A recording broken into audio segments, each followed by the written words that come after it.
Episode 7, My Hope Story. Hold on, 'cause possibilities emerge.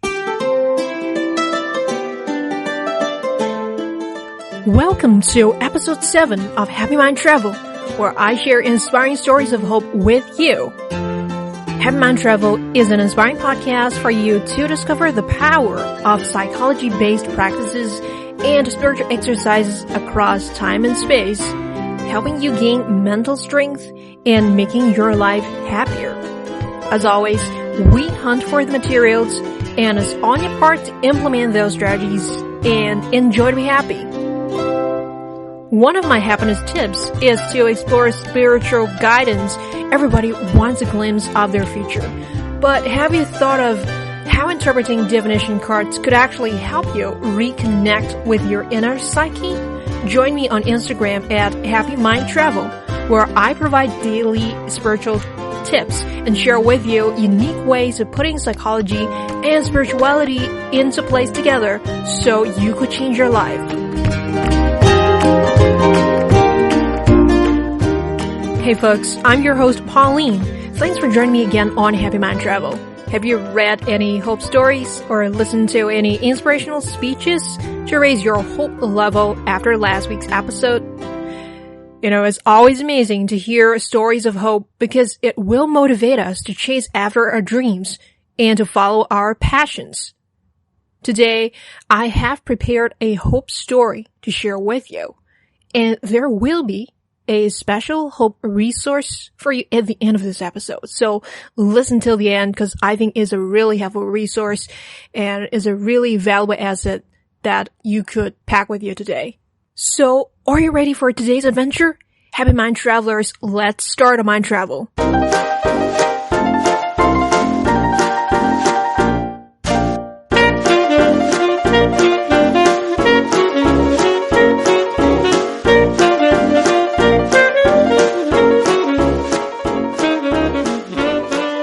Today, I will start off with a well-known Greek myth about hope, the Pandora's box.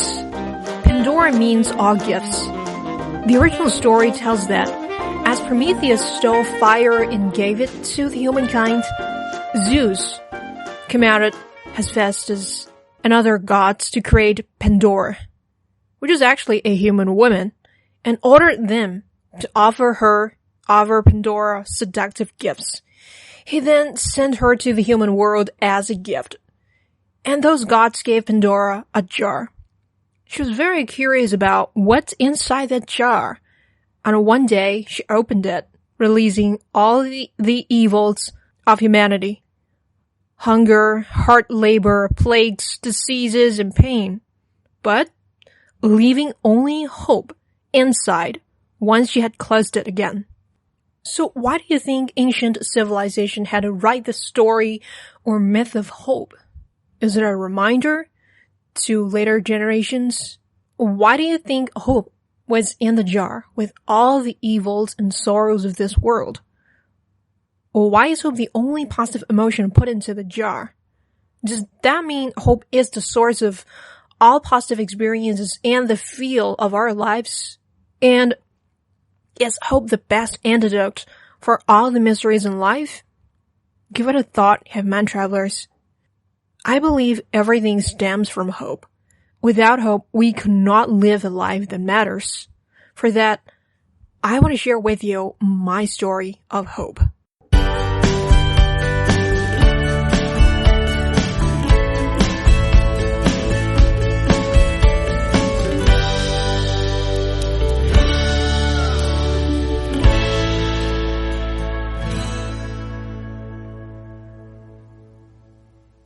When I was still a university student, I encountered one of my worst moments in life. That year, I was a final year student and I needed to hand in my thesis, of course, for completion of my studies before graduation. And as a psychology student, I chose to do a psychological research for my thesis while I was also working as an intern in a rehabilitation center. It was January, and I had already been recruiting participants, doing research, And I was in the process of collecting real data from patients for my psychological research for almost half a year at that time.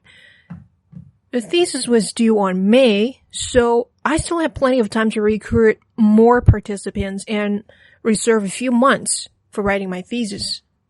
But I was not doing it as a single project. I mean, the thesis is for my individual homework, but me and another classmate, which was then one of my close friends in school, we were collecting data under the project name of my former supervisor's research study. So it was actually her study, and we are collecting data under her name. And that came the problems. First off, she was being unethical to the recruited participants and patients. You know, every psychological study needs to seek ethical approval from the ethics committee from their corresponding university. And this ethical thing has something to do with consent forms. Every detail needs to be laid out to the participants in order to seek their informed consent. And obviously, my former supervisor used some gray areas of policies and instructed us to follow her way. Which many people in the field will know, we all could be sued after by patients if the matter was ever discovered. Though I don't feel right at that time, I couldn't do anything about that. And the documents were approved and our research literally started. It was not until mid-January, that I felt something was really going down the road. We were halfway in the researching process, and we were collecting data from patients in a rehab society. And one day, the social worker in charge of that rehab society accused me of something that totally didn't make sense. She told me she would halt the whole project if there is yet another complaint from her clients. So the situation is like, we were cold calling her clients to join the study at that time, of course under her approval. And the funny part is that one of her clients told the social worker that he didn't hear clear enough from which party we were calling on the other side of the phone. And actually we have a script, so everyone would say the same words to people that we call. We all said we were calling from that rehabilitation society. And so the funny part is, if that participant didn't hear clear enough, then how could she later phone that rehab society's office and tell the social worker about all these stuff? So if you think logically, then you would know it was a total slander.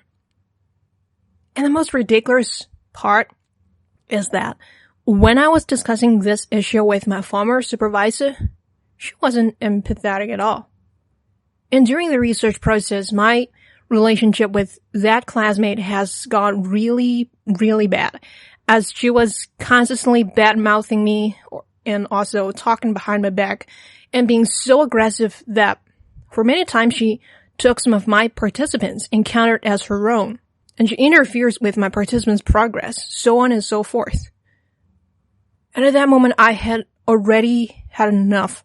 So I told my former supervisor that I can't trust that classmate or the rehab society or her own research assistants, because her research assistants are the type of people that have a very bad work ethic.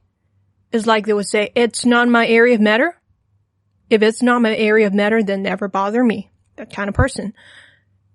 And so I say I couldn't work with them anymore. I told her that the rehab society had no rights to put our research on hold, and if they do so, I would take appropriate legal actions. So the next thing I know was my former supervisor saying, it's a norm. I know there's injustice here, and there is injustice in the world. But do people have to take every case to the Supreme Courts?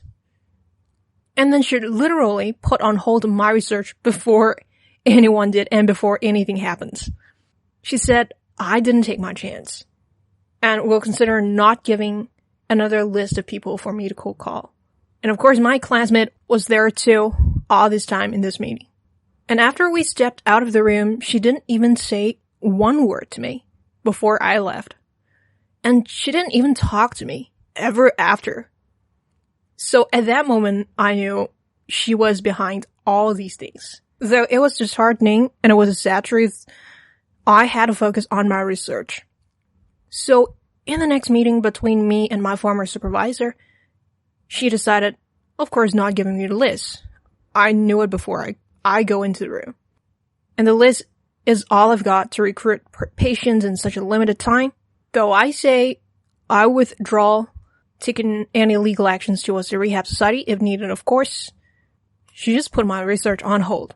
And in the meeting, she kept on giving harsh and false criticisms on me, depleting my self-confidence, belittling my abilities, and all things you can't imagine, including some financial difficulties I had at that time. So it was just personal verbal attack. And I was a person that had high hopes and self-confidence in myself, but at that point, I started to question my own abilities, and my belief system was literally on the verge of total collapse. What's even worse is that she tried to mislead me to a somewhat destructive path of research. She was telling me to do a similar topic for my research, but from a totally different perspective and with a totally different target, which were both impossible to research on, given that not many people would fit in the criteria of the target group she suggested, which would later handicap the whole research. And also given the limited time to read articles, recruit participants, getting the documents approved again, analyzing the data, using computer software to analyze statistics, and writing the report in a few months.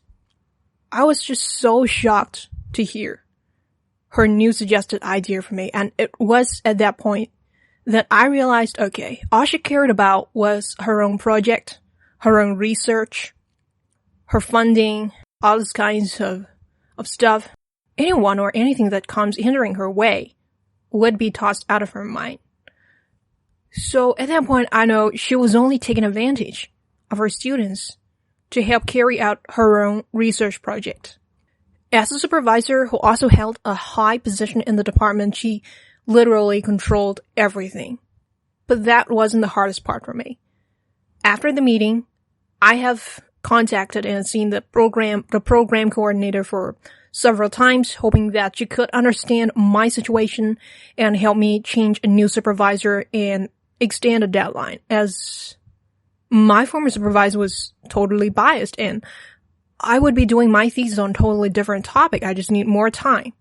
I have been dealing with this issue for almost 3 months, from January to February and early March. And all the feedback I've got was one day when I was attending a lecture, I received an email from the program coordinator that I couldn't change a new supervisor and my former supervisor would fail me if I couldn't hand in my thesis in early May, and she doesn't take my requests to defer my studies, even.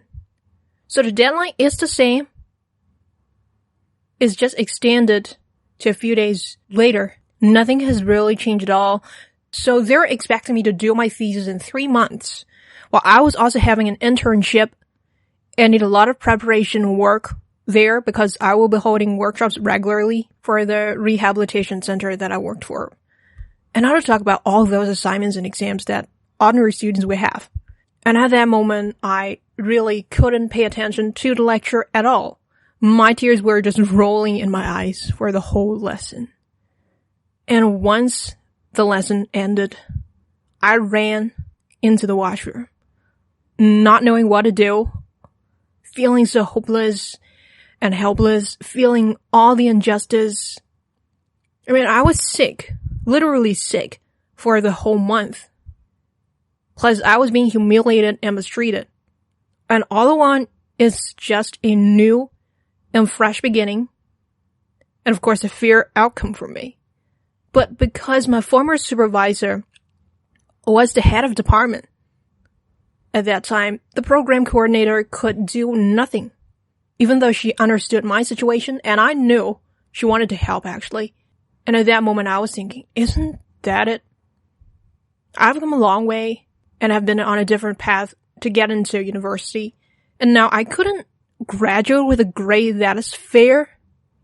And actually, just half a year ago at that time, a student from my university has committed suicide because she was mistreated by her supervisor, saying that he would disqualify her.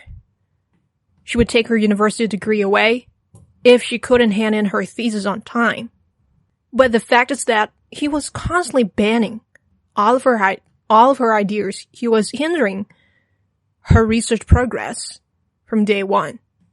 And from what I know, because I signed the petition to investigate the suicide issue, she was a student with high expectations on herself. She was a diligent student. She was an active and optimistic girl in school, always engaging in school activities. It was just so sad that some people used the hierarchy and system loopholes to mistreat students.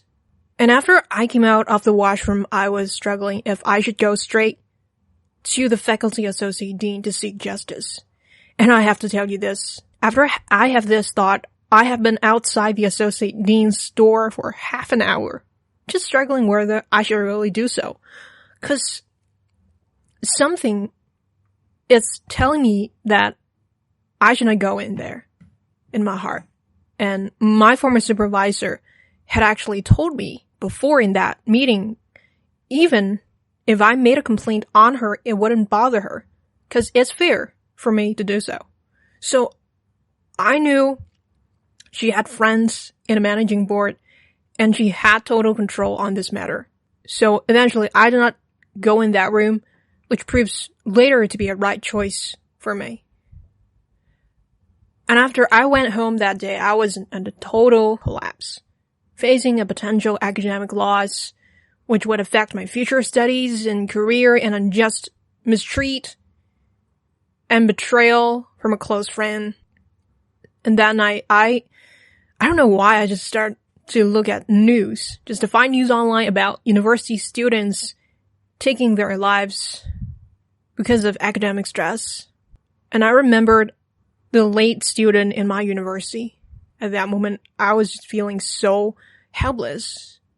I was thinking, why wouldn't anybody help these students out? And why the school, all they do was attributing the responsibility solely to student and maybe their mental health issues. Every time the responsibility, the cause was, oh, the student has got mental health issues. Oh, the student has already got depression. But the case is not like that. All cases are considered individual issues. And so at the end, the students couldn't get the fair treatment. Those news somewhat escalated my emotions, and I was suicidal at that point. But luckily my parents was taking care of me. They were there for me and supporting me all those times. So later I took this issue straight to the president of my university. And after I mentioned this case to him, he understood my situation. He asked, how could he help me? He extended the deadline to August and told the faculty associate dean to ask another professor in the department, whom I have worked for all these years, to be my new supervisor. And also he promised to change my internship school supervisor, which is my former supervisor. So I thought the matter was settled until the associate dean had another meeting with me. It was just so hilarious because she said that professor didn't have time to supervise another student because he was doing the supervision job for several other students already, which later found out it is the case, but it wasn't like what she said. Because the associate dean didn't really call that professor. You didn't phone him. You didn't talk to him. She didn't talk to him. She was just appointing one of my former supervisor's friend to be my new supervisor. And one thing that I felt peculiar was that she wrote on a paper that I shouldn't communicate with my colleagues and workplace supervisor in that period. They said they need to explain the situation to my internship workplace supervisor regarding why I had to change a new internship school supervisor. So regarding my internship, I have one supervisor in school and one supervisor in the workplace. And I couldn't talk to my workplace supervisor. And that's totally authoritarian and weird. I had to work with my colleagues. I had to discuss with them about my working progress and report to my workplace supervisor regularly. And now you tell me not to say a word to them all of a sudden. And I knew something was wrong. Yet another unfair mistreatment. I was totally in despair. Things had become worse and seemed to be in the controlling hands, again, of my former supervisor.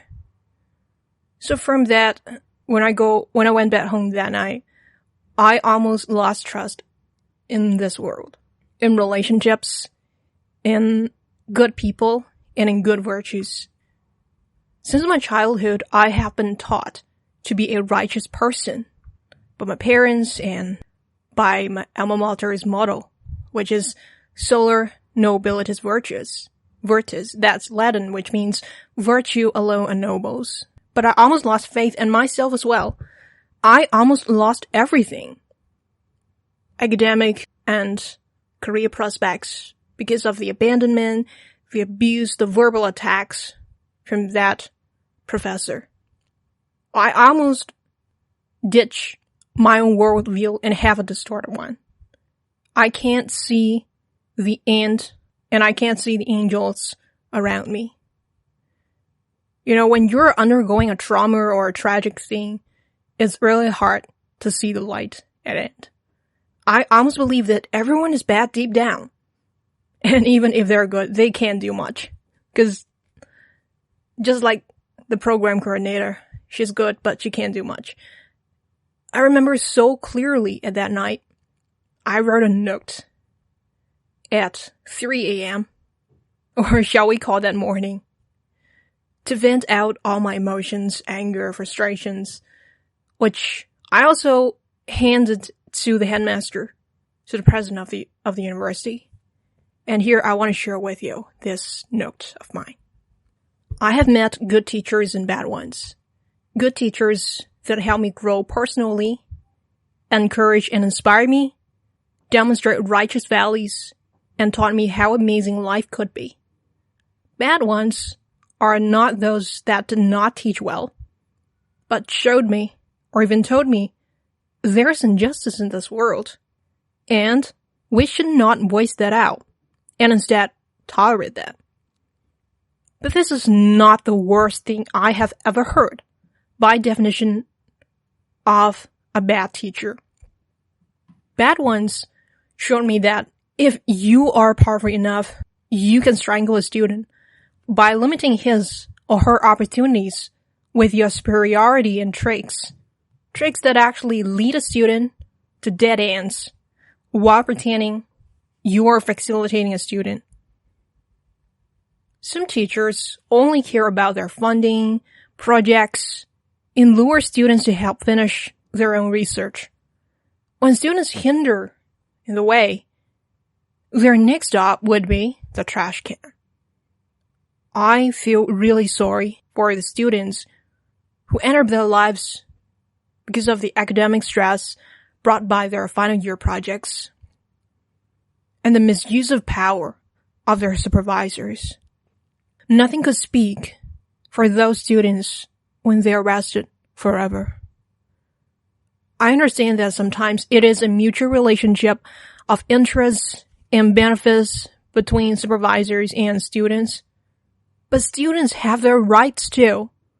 They are the future contributors of society. Though at certain circumstances, injustice exists, and we need to tolerate that, temporarily until we got the power to fight back, to restore justice in the future. That line should not be crossed at certain points. Often academic and career issues are all students can see, because they see hope in that. Strangling students' chances destroy this hope completely. Students are not idiots. They may not be experienced to play the role of society, but they still know who good teachers are and what bad ones are like. Students don't need teachers to teach them the misuse of power and social status. They just need role models displaying empathy and morals. So this is the note. And after I wrote that, I felt more empowered. And because I had known my workplace supervisor for some time, I actually saw her as my mentor. So I told her about my situation, and I'm glad that I did, because what she told me shows me hope and warmth. And it was literally a turning point for me. She said, "You don't need to change your worldview just because a few people treat you bad. At least we didn't treat you like that." And that was a poignant response. She told me I wasn't like what my former supervisor had said about me. She was appreciative of my work during my internship. And, that was so powerful and a huge moment for me. What that means to me was really huge, and it still is today, because that instills hope and confidence in myself, in people around me, in the goodness and justice in this world. Your words are literally a double-edged sword. They can literally heal or kill. And so later, the president was notified of the issue of all the recurring injustice happening again. And he called the professor himself and asked if he could be my supervisor, and he agreed. So from March to August, I began my new thesis project with a totally different topic. I was doing a research on forgiveness and gratitude. And I've done the process again under my own name, spending countless mornings and late nights to finish my first ever research under the guidance of two very supportive and professional supervisors and the help of many loyal friends and network. And of course, the love of my parents. Not only that, I have been awarded the President's Honor List, and I become the one and only recipient in my faculty to receive that award in the graduation ceremony. So, in this whole journey, of course, I'm glad that I got the prize. But what's more important is that I show myself that if something's right, it will forever be right, no matter how hard that could be, or what others have to say. You don't need others' opinion to tell you what is justice and what's not. It's my story of hope. Fight till the end, have faith in yourself, be thankful and aware of the goodness around you, and you will come to the light of the tunnel at the end. And if something doesn't go your way now, either you are not ready for it, or there's a better way for you. I've come across a quote when I'm researching the topic of hope. A quote of wisdom by Oprah Winfrey. She said, "A mentor is someone who allows you to see the hope inside yourself. A mentor is someone who allows you to know that no matter how dark the night, in the morning, joy will come. A mentor is someone who allows you to see the higher part of yourself when sometimes it becomes hidden to your own view. So always surround yourself with the right people." This instant impacts me a lot, and it changes how I look at the balance of life and justice in our world today. Every time when I encounter difficulties, I remind myself of this experience. I remind myself that hope could lift me up from all these stress and evils. Hope would lead my way to success and happiness. even though there are failures in the process. And I'm really thankful to my mentor, my friends, my counselor, family doctor, and my parents, and all the people that have helped me along the way. They show me love and light in the darkness so that I could believe there is still hope in my life. And it is also my cause to light up the lives of others and to show students out there that they are not doomed to be suppressed by those so-called authorities. There's a way out. It just needs time and patience. So that's my story. And actually today I have a hope practice I want to introduce to you to understand and raise your hope. It's called Hope Meditation. It's a 7-part series of hope meditations. For the previous week, I have incorporated that into my daily meditation practice. And you can find that on a podcast called My Daily Meditation. Just search My Daily Meditation. It's on iTunes, it's on Apple Podcasts, and you can look for episode 421 to 427. From Sunday to Saturday, they have a different technique for meditation for you, with hope as a theme that week. So this whole meditation series have visualization meditation on Sunday, and then on Monday they have affirmation meditation, and Tuesday they have breathing technique meditation. Wednesday they have mudra meditation. Thursday they have meet your chakras meditation. So it has something to do with monitoring and controlling your chakras, your energy during meditations. And on Friday, they have a herbal tea plus a guided meditation. And on Saturday, they have a walking meditation. And through these different practices, you will have a new hope meditation experience and also a fresh perspective on hope. For example, using the visualization technique on Sunday, you could touch on the deepest hope you have.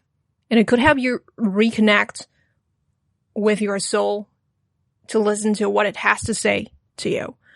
The affirmation meditation will teach you hope affirmations that turn your dreams into your hopes, something you can plan to achieve. And I want to leave the other practices for you to explore, but I love these meditations because they help me reconnect with my heart and spirit. I love this podcast as well. Definitely check that out. It's My Daily Meditation Podcast. And of course, I will put the link to that in the show notes at ourhappymindtravel.com/myhopestory. I've actually prepared another true story of hope for you. It's a man's story about survival, near-death experience, self-healing, miracles, and faith. But it's also a story that touches upon multiple topics, like how to connect to our subconscious mind, how to interpret dreams, and actually utilizing dreams to change our own reality, and also observing life symbols as well. So I think it's a really inspiring story, and I want to share with you bit by bit and with more depth, more details. So I will wait for another time, perhaps next month, to tell you about this man's miraculous story of surviving death and my time escaping from death when I was a child. For now, I invite you to join me doing daily hope meditations this week to explore more about your hopes and dreams. ourhappymindtravel.com/myhopestory is where you go to find the meditations. And as a final reminder, find me on Instagram at Happy Mind Travel, because I will put hope quotes there every now and then. And I am preparing a spiritual cartomancy series of hope for you, because I want to show you how to use and interpret definition cards of hope, so you know what to do if they show up in your spiritual readings, how to interpret them, and how to put that into use for yourself. And I also would love to hear your very own hope stories or pictures. So share those with me by tagging me at Happy Mind Travel. See you over on Instagram. Happy Mind Travelers, recall your story of hope and create one starting from today. Before I go, I will leave you with a quote by Christopher Reeves. Once you choose hope, anything is possible.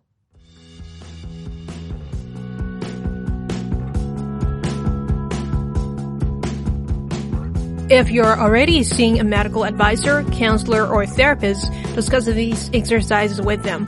Always consult a professional when you think your situation needs one, and discuss your concerns with them.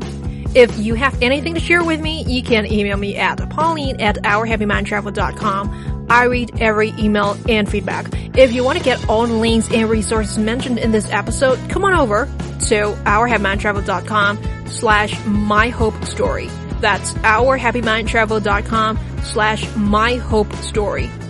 Or you can go to ourhappymindtravel.com, type hope in the search bar, and the show notes page will pop up with everything mentioned in this episode.